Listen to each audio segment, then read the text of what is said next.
नहीं, आप सही कह रहे हैं। बट ऐसा होता है ना कि बहुत ज़्यादा आजकल लोगों मैंने देखा है कि इग्नोरेंस बहुत है, मतलब प्रॉपर रेस्ट नहीं करते जैसे आपने बताया। एंड एक पेन किलर लेके सोचते हैं कि पेन ठीक हो गया तो वो इंजरी भी चली गई। अब बैड पोस्चर में सोने की वजह से कभी कभी नेक की पेन भी लगता है शोल्डर में आता है। हाँ, ये भी मैंने हाँ, एक्सपीरियंस किया है। हाँ, जैसे सॉकर में ऑयल होता है तो उसी टाइप से डिस्क के अंदर में एक लिक्विड होती है जिसको न्यूक्लियस पल्पोसिस बोलते हैं, जो शॉक एब्जॉर्बर का काम करती है। इसमें तो ज़्यादा ध्यान रखना पड़ता होगा। बिल्कुल ध्यान रखना है। अगर आपकी नर्व की इंजरी हो गई, देखो मसल्स बोन हीलिंग तो हो जाती है लेकिन नर्व की हीलिंग नहीं होती। हेलो दोस्तों, स्वागत है द वाइट कोट टॉक्स में, जहां हम बात करते हैं हेल्थ केयर इश्यूज के बारे में। ऐसा ही एक टॉपिक है back pain, neck pain and sports injury. मेरा नाम अनुज है और हमारे साथ हैं एक highly experience orthopaedic and chiropractics doctor Ghulam Sarwar. So welcome doctor the white coat talks में। Thank you Anuj. First of all मेरा नाम डॉक्टर गुलाम सरवर, मैं फिजियोथेरेपिस्ट एंड कायरोप्रैक्टर। 2008 अगस्त से मैं प्रैक्टिस कर रहा हूँ। अभी लगभग 17-18 ईयर के करीब में मेरा प्रैक्टिस करते हुए हो गया। 2014 के बाद में जब हमने मास्टर्स किया था ऑर्थो से, देन उसके बाद कायरोप्रैक्टिक की प्रैक्टिस कर रहा हूँ। अभी अगर आप मुझे स्पाइनल कॉर्ड इंजरी से ले लोगे, 2009 से मैंने स्पाइनल कॉर्ड इंजरी में प्रैक्टिस किया, ठीक है। 2012 तक न्यूरो के केसेस हमने, जब तक मैंने नॉर्मल फिजियोथेरेपी किया हुआ था तब तक मैंने क्या कहते हैं जो केसेस देखे हैं वो न्यूरो के सबसे ज़्यादा केसेस देखे हैं। जैसे स्पाइनल कॉर्ड इंजरी हो गया, स्ट्रोक के पेशेंट हो गए, ठीक है, और पैराप्लीजिया, हीमीप्लीजिया, ये सारी चीज़ें केसेस हमने देखे हैं। तो हमारे पास में जो ये कमिश्नर है कस्टम डिपार्टमेंट में, प्रभजीत सिंह गुलाटी, उसको मैंने ही ठीक किया है। सो सर, जैसे आपने बताया स्पोर्ट्स इंजरी के बारे में, बैक पेन, नेक पेन के बारे में, तो फर्स्ट ऑफ ऑल हम चलते हैं बैक पेन के ऊपर। सो सर, जैसे बैक पेन आजकल लोग डेस्क जॉब करते हैं या वर्कआउट करते हैं जिम में जाके, तो काफ़ी लोगों को बैक पेन होना स्टार्ट हो जाता है। और ये क्यों होने लगता है, मतलब क्या रीज़न है? बैठने की वजह से? लॉन्ग सिटिंग जो होती है, लॉन्ग आवर्स हो गए, आजकल की जो ऑफिस आवर्स है वो लॉन्ग होती है। ओके। लॉन्ग होने की वजह से लॉन्ग सिटिंग होती है, लोग एक ही जगह चेयर पे लंबे टाइम तक बैठ के रहते हैं। पानी भी टेबल में मंगा लिया, पानी भी वहीं बैठ के, उठते नहीं, तो सर्कुलेशन कम हो पाता है। पोस्चर सही से नहीं होने की वजह से डिजनरेशन जल्दी हो जाती है। ब्लड सर्कुलेशन नहीं होगा तो डिजनरेशन होगा ही होगा। उसके वजह से धीरे धीरे लंबे टाइम के बाद पोस्चर खराब होने लगती है। कुछ लोगों को पीआईवीडी हो जाता है, नसें दबने लगती है, कुछ लोगों के तो पैर भी काम करना बंद कर देता है, कंटिन्यूसली पेन होने लगती है पैरों में, किसी के राइट में, किसी के लेफ्ट में, वेरी करता है जो कौन से साइड की नर्व दब रही है। तो आज के केसेस में चाहे तो लॉन्ग सिटिंग करते हैं या फिर बहुत ज़्यादा टाइम एक्सपेंड करते हैं लोग जाके जिम में। गलत तरीके से जिम कर लेते हैं, गलत तरीके से एक्सरसाइज करना। किसी के गर्दन में पीआईवीडी हो जाता है, गर्दन की नस दब गई, नेक की मूवमेंट रिस्ट्रिक्टेड हो जाती है, किसी की कमर की डिस्क बाहर निकल जाती है जिसको हम पीआईवीडी बोलते हैं। तो मेरे हिसाब से तो प्रॉपर तरीके से ट्रेनिंग के साथ जिम करना चाहिए। और अगर आप एथलेटिक्स नहीं हो, ठीक है, फिटनेस रहने के लिए कर रहे हो जिम, तो थोड़ा ग्रेजुअली जो एंड्योरेंस बढ़ा रहे हो, वेट धीरे धीरे बढ़ाया करो। एकदम से एक नहीं, जो आज 5 किलो की वेट मान लिया तो कल जाके 10 केजी मार लिया। तो ये भी काफी मेजर प्रॉब्लम रहती है कि लोग ज्यादातर के जोश में ज्यादा वेट उठाना स्टार्ट कर देते हैं। बिल्कुल, एक दूसरे को देख के जो वेट ज्यादा ले, वो काफी टाइम से कर रहे हैं, आप अभी आए हो तो अभी आप उसके हिसाब से वेट लिया करो। एकदम से हाई ले लेते हो। ज्यादातर स्पोर्ट इंजरी जो आजकल आते हैं जिम से, वो आते हैं सुप्रास्पाइनस, जैसे शोल्डर की इंजरी, रोटेटर कफ टियर हो गया, सुप्रास्पाइनस मसल सबसे ज्यादा टियर होती है। टेनिस एल्बो कर लिया, ओवर रिपीटेड एक्सरसाइज करने। अब अगर आप 5 बार आज कर रहे हो तो कल 6 बार करो, नहीं रिपीटेड कर रहे हो तो टेनिस एल्बो हो रहे। सुप्रास्पाइनस के कॉमन होते हैं, जैसे स्पोर्ट वाले प्लेयर आते हैं, क्रिकेट वाले। एक हमारे पास में दीप्ति ध्यानी है, रेलवे में वो कोच है, पहले तो क्रिकेट रेलवे में जॉब करती हैं और क्रिकेटर भी हैं, द्वारका ही में रहती हैं। काफी टाइम से उसके टीम में जो भी इंजरी होता है तो वो तो हमारे पास ही आती है। उनके नेक में और शोल्डर में काफी प्रॉब्लम रहती है। तो वो ओवर यूज के वजह से उनके शोल्डर में डिजनरेशन डेवलप हो गया, जैसे टेनोसिस डेवलप हो गया। सुप्रास्पाइनस जो है उसका हॉल तो छोटा ही होता है। रिपीटेड जो एक्सरसाइज करने की वजह से सुप्रास्पाइनस मसल्स थोड़ी सी पतली हो गई तो शोल्डर में पावर तो इसके लिए शोल्डर की स्ट्रेंथनिंग एक्सरसाइजेस काफी टाइम तक कराई है मैंने, तो वो ठीक हो गई हैं अभी। ओके। तो जैसे ज्यादातर लोग क्या है कि एक पेन किलर ले लेते हैं, ठीक है, जब पेन होता है तो, ठीक है, या बहुत ज्यादा इग्नोरेंस दिखाते हैं। नहीं, पेन किलर लेना बुरी बात नहीं है, पेन किलर आप लेना चाहो तो ले सकते हो, लेकिन पेन किलर लेने के बाद आप रेस्ट क्यों नहीं देते हो? अगर आपको पेन किलर से पेन कम हो गया उसके बाद तो प्रॉपर हीलिंग के लिए आपको टाइम देना। कोई भी सॉफ्ट टिश्यू इंजरी अगर होगी तो 2 से 3 हफ्ते तो लगेंगे ना हील होने में। ओके। पेन किलर ले लोगे, पेन कम हो जाएगा, उसके बाद अगर आप रिहैब नहीं करोगे उसका तो इंजरी फिर रिपीटेड होगा। तो उसी के वजह से होता है कि आप इंजरी बार बार होने की वजह से मसल्स में पावर कम होने लगती है। पेन किलर लो, पेन किलर लेते हो अब, क्योंकि अनबियरेबल पेन होगा तो अब क्या करोगे? पेन किलर ले लिया। पेन किलर नहीं लेना चाहते हो, आइसिंग करोगे तो भी पेन कम हो जाएगा। पेन कम करना बहुत बड़ा मोटिव नहीं है, पेन कम हो जाएगा, लेकिन वो दोबारा ना आए उसके लिए रेस्ट तो दोगे ना।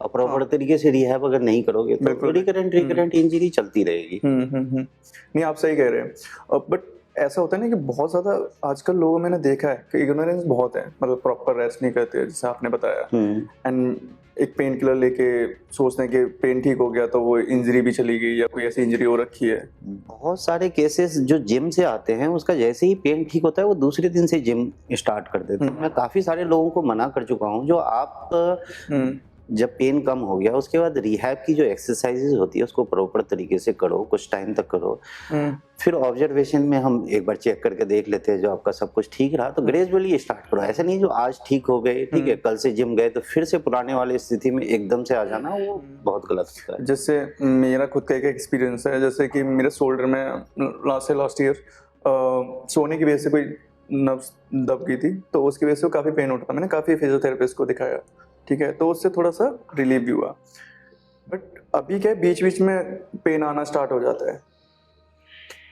एक बार चेक करके देखना पड़ेगा अनुज, जो उसमें कौन सी मसल्स इंजर्ड हुई है। हो सकता है रोटेटर कफ में कोई मसल्स इंजर्ड हुई है, सुप्रास्पाइनस, इंफ्रास्पाइनस है, टेरिस मेजर है, ठीक है, सब इसके ब्रेडिस, इसमें से कोई भी एक मसल्स अगर आपकी इंजरी हुई है, ठीक है, तो वो लंबे टाइम तक चलती है, जब तक आप उसको प्रॉपर तरीके से रिहैब ना करो।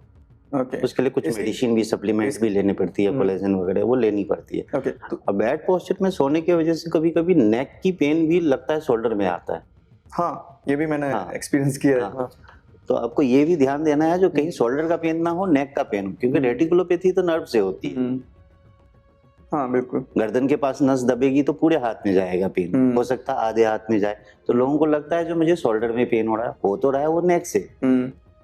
हाँ, तो मतलब इसकी कुछ एक्सरसाइज की वजह से ठीक कर सकते हैं कि मतलब कि हाँ अभी जैसे एक्सरसाइज तो करनी जरूरी है। अगर आप एक्सरसाइज को नहीं दिखाते तो कुछ ऐसी एक्सरसाइज हैं जिनकी वजह से ठीक हो सकती हैं। नेक की आइसोमेट्रिक एक्सरसाइजेज है, शोल्डर की आइसोमेट्रिक एक्सरसाइज है, शोल्डर की स्ट्रेंथनिंग की एक्सरसाइजेज है, ठीक है। वो शोल्डर स्ट्रेंथनिंग करेंगे तो शोल्डर का पेन खत्म होगा, नेक की स्ट्रेंथनिंग करेंगे तो नेक का पेन कम होगा। जो नेक में प्रॉब्लम आती है बेसिकली होता है क्या, मसल्स ट्रेपीजियस में स्पाज्म हो जाना या डिजनरेशन नेक में जिसको डेवलप होता है लंबे टाइम तक, अगर वो बैड पोस्चर में सोता है उसमें भी नर्व की इम्पीचमेंट तो होती है। देखो गर्दन में कोई भी दर्द अगर आपको होती है अनुज, ठीक है, तो उसमें ज्यादातर चांसेस होता है कि क्योंकि डिस्क के अंदर से ही नर्व निकलती है, ब्रेकियल प्लेक्सिस से ही निकलती है, तो नर्व में हल्की सी जब डिस्क में सूजन आएगी तो नर्व में कंप्रेशन होगा ही होगा। तो आपको रेटिकुलोपैथी वाली पेन जा सकती है, वो सोरनेस रहती है। तो आपको सबसे अच्छा इसका ट्रीटमेंट है कि एट द टाइम में, जिस टाइम में आपको पेन आया है, आप आइसिंग करें और गर्दन की मूवमेंट कम से कम करें।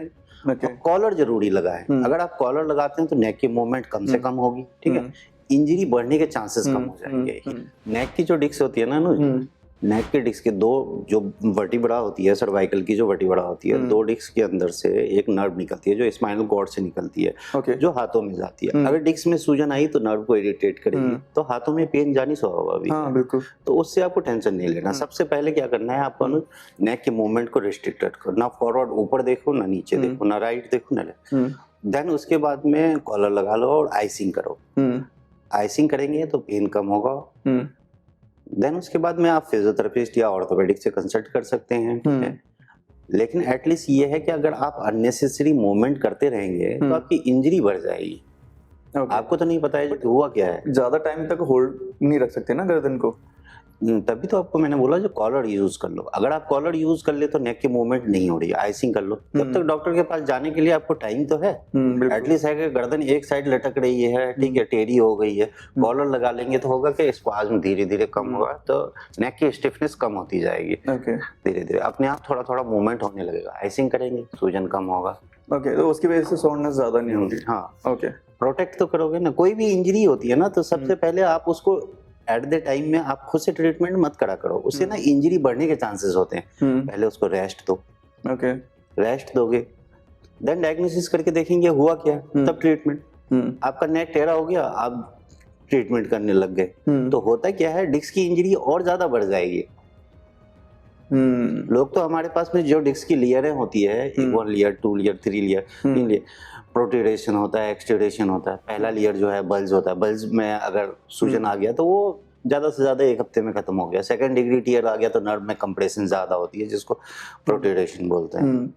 और 3rd डिग्री में तो बिल्कुल डिस्क पूरा बाहर ही नहीं, जो डिस्क होती है जैसे सॉकर में ऑयल होता है, तो उसी टाइप से डिस्क के अंदर में एक लिक्विड होती है जिसको न्यूक्लियस पल्पोसिस बोलते हैं, जो शॉक एब्जॉर्बर का काम करती है। उसी के वजह से इंजरी प्रोटेक्ट होती है। अगर इंजरी हो गई, ठीक है, तो कभी कभी अगर लास्ट सिक्वेस्टर में हो गया, टीयर हो गई डिस्क, तो पूरी लिक्विड बाहर आ जाएगी, तो दोनों बोन के बीच का स्पेस कम हो जाएगा।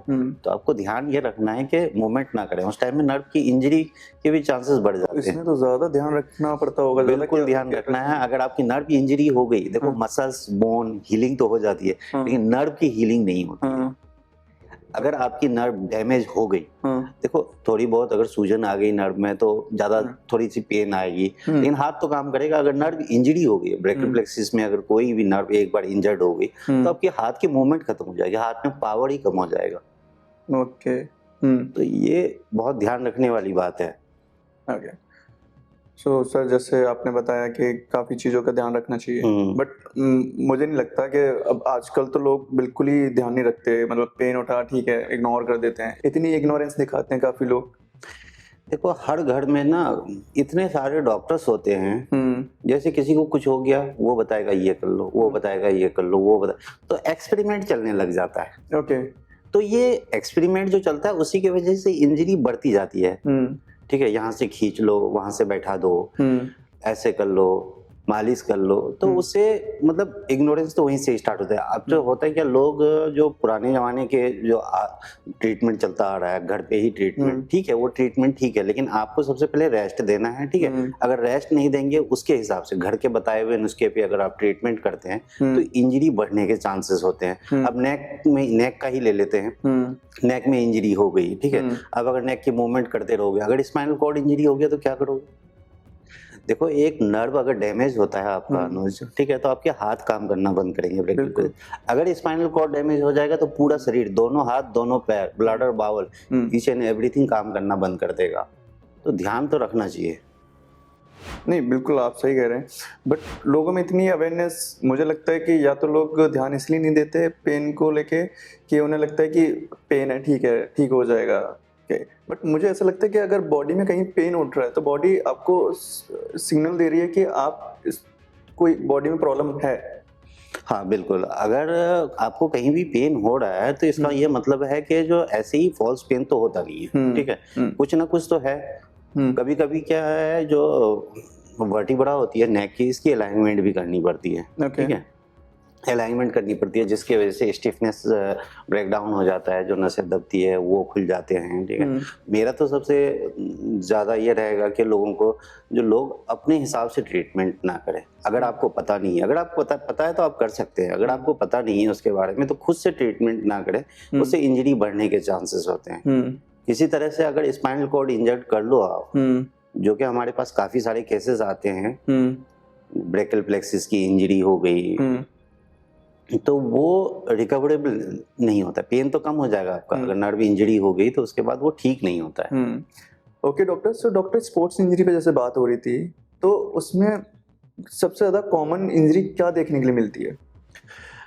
अनुज, स्पोर्ट के जो पर्सन होते हैं सबसे ज्यादा जो उसकी इंजरी होती है शोल्डर और एल्बो में होती है और नीज में होती है। जैसे एसीएल हो गया, शोल्डर में रोटेटर कफ में टियर हो गया, टेनिस एल्बो ओवर यूज जो करते हैं, रिस्ट का यूज ज्यादा होता है तो टेनिस एल्बो भी हो जाता है।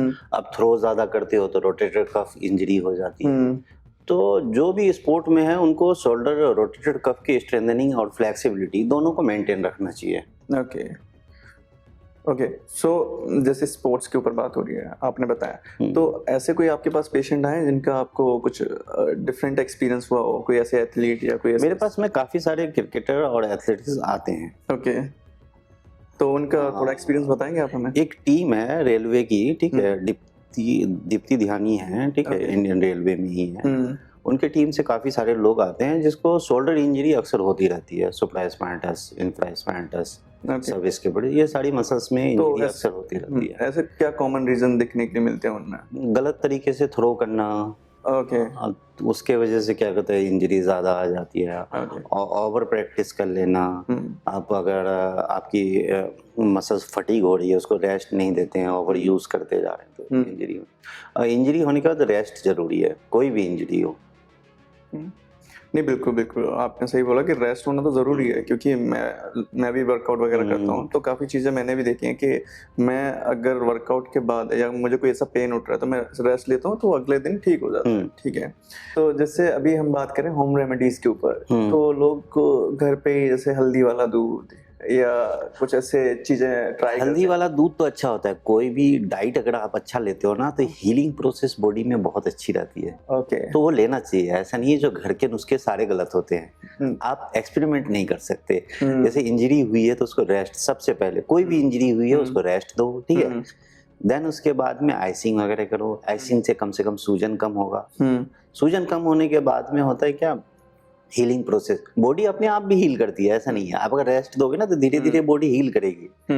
हर चीज के लिए ट्रीटमेंट लेना जरूरी नहीं है, लेकिन रेस्ट देना बहुत जरूरी है। आप खुद से ट्रीटमेंट ना करें। मेरी सबसे यही एडवाइस रहेगी कि आप खुद से एक्सपेरिमेंट ना करें। जैसे मैंने अभी बहुत आपकी बातों में देखा है कि रेस्ट ज्यादा निकल के आ रहा है, तो देखो लगता है रेस्ट इसलिए मेरी बातों में ज्यादा, हर इंजरी को ना प्रॉपर तरीके से हील होने के लिए टाइम चाहिए। अगर आप टाइम नहीं दोगे उसको ना तो हीलिंग प्रॉपर तरीके से नहीं आती है। अब हमारे पास पेशेंट आते हैं, कहते हैं डॉक्टर साहब मैंने ना 8 दिन की थेरेपी ली, 10 दिन की थेरेपी ली, मेरा तो ठीक हो गया था 100%, फिर से दोबारा क्यों आ गया पेन? अब दोबारा इसलिए आता है कि किसी भी सॉफ्ट टिश्यू इंजरी को हील होने में 3 हफ्ते तो लगेंगे ना। हमने 10 दिन का पेन कम कर दिया आपको या 5 दिन में पेन कम हो गया, लेकिन जो आपको उसके बाद की रेस्ट बताए हैं वो क्यों नहीं कर रहे हो? या फिर ग्रेजुअली जब हीलिंग होगा देन उसके बाद रिहैब की एक्सरसाइज होगी, तो एक्सरसाइज तो हम 3 हफ्ते के बाद ही स्टार्ट करेंगे ना। आप यहाँ से ठीक होके चले गए, कल जिम ज्वाइन कर लिया तो परसों तो इंजरी होगी ना। नहीं, बिल्कुल बिल्कुल। तो मुझे एक चीज़ और जाननी थी कि आप जैसे बता रहे थे रेस्ट और या होम रेमेडीज के बारे में, तो मैं थोड़ा सा जनरल मेडिसिन के ऊपर बात कर रहा हूँ। जैसे लोग वर्कआउट करते हैं या घर पे रहते हैं, ठीक है, या विमेन्स हैं या यंग पर्सन है, यंग बॉयज है, तो क्या जनरल मेडिसिन ले सकते हैं रेगुलर बेसिस पे? जैसे विटामिन डी हो गया। देखो इंडिया में तो विटामिन डी की डिफिशियंसी काफी सारे लोगों को मिलती है। विटामिन डी बीच बीच में लेते रहना चाहिए, on end of. Okay, continuously नहीं लेनी है, कम से कम 8 दिन, 10 दिन, 15 दिन, पर्सन टू पर्सन वेरी करता है जो कब लेना है। अगर आप 1 महीने में 4 बार ले लिए, फिर कुछ दिन के लिए गैप दे दिए, फिर ले लिए। सनलाइट में कम जाना होता है, ज्यादातर लोग ऑफिस में रहते हैं, तो आपको कोशिश ये करना चाहिए कि हफ्ते में 1 बार करके मेंटेन कर लो 2 महीने, देन उसके बाद 15 दिन में, फिर 1 महीने में, बीच बीच में लेते रहो। विटामिन डी और B12 ये बीच बीच में लेते रहना चाहिए सबको। सो डॉक्टर, जैसे जिम के दौरान या किसी वजह से कोई बड़ी इंजरी हो गई है जो लगता है कि ऑर्थोपेडिक से ठीक करवाना चाहिए, ऑर्थोपेडिक से दिखाना चाहिए, तो क्या वो कायरो से ठीक हो सकती है? अनुज, ये डिपेंड करता है जो इंजरी कितना ज्यादा है, ठीक है, और कौन सा इंजरी है। अब एसीएल इंजरी है, ठीक है, पार्शियल इंजरी अगर है एसीएल की तो हम रिहैब से उसको ठीक कर सकते हैं, मस्कुलर स्ट्रेंथनिंग वगैरह से ठीक कर सकते हैं। एसीएल अगर कंप्लीट इंजरी है या second degree tear injury, second degree tear भी है तो हम स्ट्रेंथनिंग करके उसको ठीक कर सकते हैं। लेजर थेरेपी होती है, ठीक है, उससे हीलिंग, प्रोटॉन थेरेपी है तो उससे थोड़ी सी हीलिंग प्रोसेस बढ़ती है जिससे रिकवरी हो जाती है। लेकिन अगर 3rd डिग्री टीयर है तो उसके लिए तो ऑर्थोपेडिक के पास ही जाना पड़ेगा। विदाउट सर्जरी क्योरेबल नहीं है। अगर आप लंबे टाइम तक डिले कर देते हो सर्जरी तो डिजनरेशन के चांसेस हो जाते हैं, आर्थराइटिस डेवलप हो जाएगा। तो इसी टाइप से अनुज डिपेंड करता है जो इंजरी आपका कितना ज्यादा है। अगर बहुत ज्यादा इंजरी है, ठीक है, तो वो सर्जरी। अब जैसे सुप्रा स्पाइनटस, आप ऑर्थोपेडिक की बात आते हैं, सुप्रा स्पाइनटस अगर कंप्लीट टियर हो गया आपका, या फिर फाइबर मैक्सिमम उसके फाइबर घिस गए हैं, तो वो सर्जरी से कवर होगा। अगर पार्शियल है या सूजन है तो वो फिजियोथेरेपी से ठीक हो जाएगा, या अलाइनमेंट करते हैं कायरोप्रैक्टर।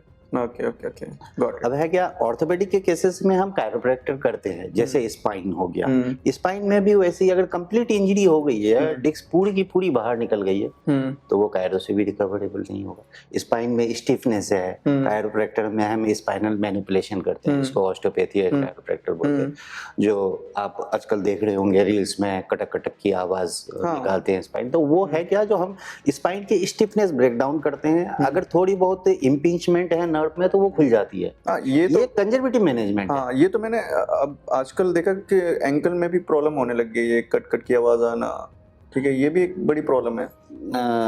एंकल में फिर डिफरेंट टाइप की होती है। एंकल में बेसिकली अलाइनमेंट, मिस अलाइनमेंट बहुत कम होती है। एंकल्स में ज्यादातर पेन यूरिक एसिड की वजह से होता है। ज्यादातर लोगों को यूरिक एसिड की वजह से प्रॉब्लम होता है। ये क्या किसी बोलते हैं, ये क्या किसी एक एज के बाद होता है या नहीं? आजकल तो मैं देखता हूँ जो मेरे पास जो केसेस आते हैं तो वो अर्ली एज में भी आती हैं, जैसे 25 साल। वैसे भी जो भी डिजनरेशन होती है 35 के बाद ही होती है नॉर्मली, 30 to 35 के बाद। लेकिन आजकल जो ओवर यूज की वजह से हो रहा है, किसी के यूरिक एसिड बढ़ गए, ठीक है, तो उसके वजह से एंकल्स में पेन आती है। एंकल्स के नीचे कैल्किनस स्पर हो जाता है लोगों को, रेट्रोकैल्किनस बर्साइटिस हो जाता है। प्रॉब्लम तो काफी सारे हैं। और सो जैसे कि आपने बताया कि मतलब एंकल में प्रॉब्लम है तो इस तरीके से ठीक हो सकती है। तो जैसे एक एज के बाद, जैसे 40 या 50 एज के बाद, या कुछ जैसे बुजुर्ग लोग होते हैं तो वो नेक में पेन है या बैक में पेन है, तो वो एक ऑर्थोपेडिक को दिखाना चाहिए या कायरो को दिखाना चाहिए, फिजियोथेरेपिस्ट को दिखाना चाहिए, और क्या पैरामीटर्स हैं इसके? अनुज, जो ओल्ड एजेस में होती है डिजनरेशन, ज्यादातर ओल्ड एजेस में डिजनरेशन होती है। डिजनरेशन के लिए होता है क्या, आपको हेल्दी डाइट लेना है और एक्सरसाइज करना है। एक्सरसाइज से अगर मेडिसिन की आपको जरूरत लगती है, आप चाहे तो ऑर्थोपेडिक को दिखाएं या फिजियोथेरेपिस्ट को दिखाएं। प्रॉब्लम ये है ना कि मतलब 50-60 की एज में कोई ज्यादा एक्सरसाइज करता नहीं है। एक्टिव रहना ज्यादा जरूरी है। हाँ, एक्टिव अगर आप हैं, ठीक है, ज्यादातर प्रॉब्लम 65 के बाद आती है, ठीक है। डिजनरेशन जब होता है लोगों में एक एज के बाद, एज रिलेटेड डिजनरेशन तो होती है, तो आप अगर एक्टिव रहेंगे, मसल्स को स्ट्रेंथनिंग करके रखेंगे, ब्लड सर्कुलेशन मेंटेन रहेगा, तो डिजनरेशन कम होगा। तो आप एक्टिव रहने के लिए एक्सरसाइज कीजिए। ऐसा नहीं जो आपको किसी ने बोल दिया एक्सरसाइज करो तो बहुत ज्यादा एग्रेसिवली एक्सरसाइज कर लिए, उससे डिजनरेशन और बढ़ेगा।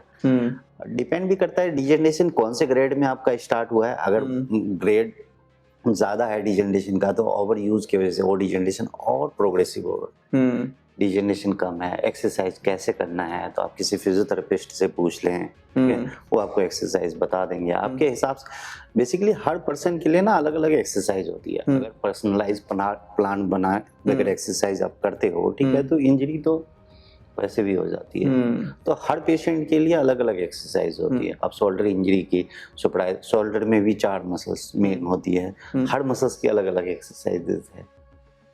अब आप रील में देख लिए जो, अच्छा चलो ठीक है, ये शोल्डर स्ट्रेंथनिंग के लिए एक्सरसाइज, अब उसको क्या इंजरी है वो आपको पता होना जरूरी है। पता चला वही एक्सरसाइज आप भी कर रहे हो, अच्छा उसके भी शोल्डर में पेन था तो वो एक्सरसाइज किया तो ठीक हो। अरे शोल्डर में 4 मसल्स 5 मसल्स जो भी है, ठीक है, मेन 4 मसल्स होती है, तो वो 4 मसल्स में कौन सी मसल, अगर आपके पास सब स्कैपुलरिस की इंजरी हुई है, आप सुप्रास्पाइनटिस की एक्सरसाइज कर रहे हो, कैसे ठीक होगा? बिल्कुल। तो जैसे आपने अभी बताया कि एक्सरसाइज से रिलेटेड, तो मुझे ऐसी चीज याद आई कि मैं अगर बेंच प्रेस लगाता हूँ, ठीक है, और ओवरवेट ले रखा है, ठीक है, और उसकी वजह से एक इंजरी हो रखी है, ठीक है, मुझे, तो उस टाइम पीरियड पे मुझे कितनी एक्सरसाइज करनी चाहिए? अगर एक इंजरी होने के बाद कि मैंने ट्रीटमेंट करा लिया है, तो मुझे किन किन चीजों इंजरी का ध्यान होने के रखना बाद चाहिए? जब हाँ। आपकी हील हो जाती है ना, तो आपको एक्सरसाइज धीरे धीरे ग्रेजुअली स्ट्रेंथनिंग बढ़ानी चाहिए, ठीक है। और जब भी आप फिर से जाते हो जिम करने के लिए, तो देखा करो जो आपकी शोल्डर जो है ना पूरा एक्सटेंड ना हो, एल्बो भी पूरा एक्सटेंड ना हो, थोड़ा सा फ्लैक्स रखो, ठीक है। अगर फुल एक्सटेंड करते हो तो एल्बो में भी इंजरी होगी, शोल्डर में भी इंजरी हो।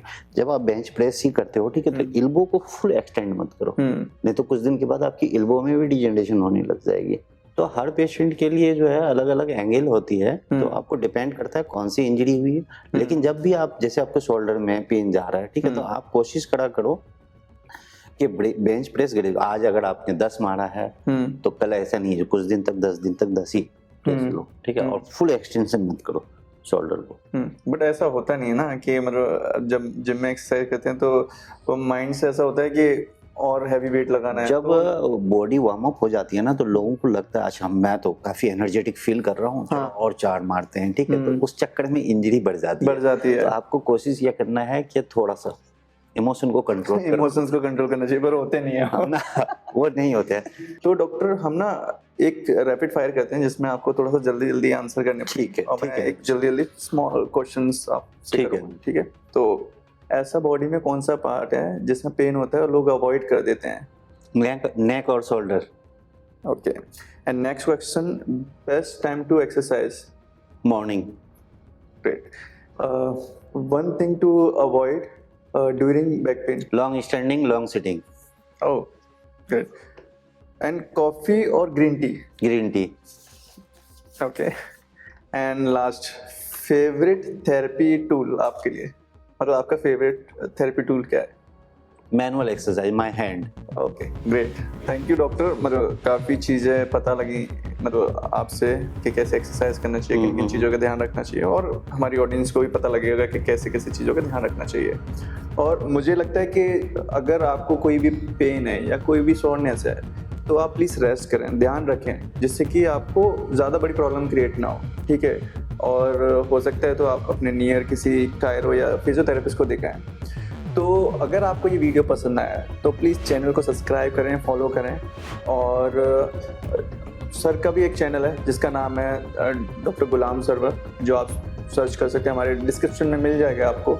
एंड अगर आपको पेन है, सोरनेस है, तो प्लीज़ डॉक्टर को चेकअप कराएं। एंड हम अदर स्पेशलिटीज़ में भी वीडियो लाते रहते हैं, और नेक्स्ट वीडियो आपको किस टॉपिक पे चाहिए तो प्लीज़ कमेंट करें। And thank you, stay tuned.